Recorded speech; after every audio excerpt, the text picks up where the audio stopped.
पावसाळा सुरू होऊन महिना उलटला तरी मराठवाड्यातील अनेक भागांमध्ये पाणी टंचाई आहे। सध्या 303 टँकरद्वारे 182 गावं आणि 117 वाड्यांना पाणी पुरवठा होतोय।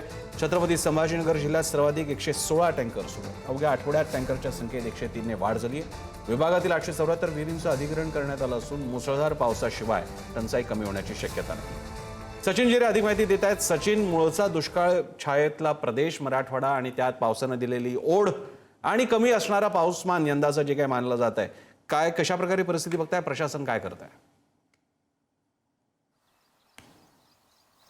प्रशासन आपल्या पद्धतीने त्यांची जी नियोजन आहे ते नियोजन करणं सुरू आहे। मात्र मुळात जो पाण्याची उपलब्धताच नसेल तर बाकी पुढचे सर्व नियोजन फोल ठरू शकतात अशी शक्यता। आता सध्या जर आपण पाहिलं तर सुमारे 1.5 महिना उलटलेला आहे, मात्र पाहिजे तसा पाऊस नाहीये। जो जायकवाडी धरण आहे तो देखील तळ गाठत होता, मात्र नाशिक आणि इतर वरच्या भागामध्ये थोडा मोठा पाऊस झाल्यानंतर तिथली जी आवक आहे ती आली नाही। सध्या तरी 31% जायकवाडी धरण आहे। त्या जायकवाडी धरणातून सध्या मराठवाड्यातल्या अनेक भागांमध्ये टँकरद्वारे उपसा सुरू आहे। टँकरद्वारे गावांना पाणी पुरवठा केला जातोय।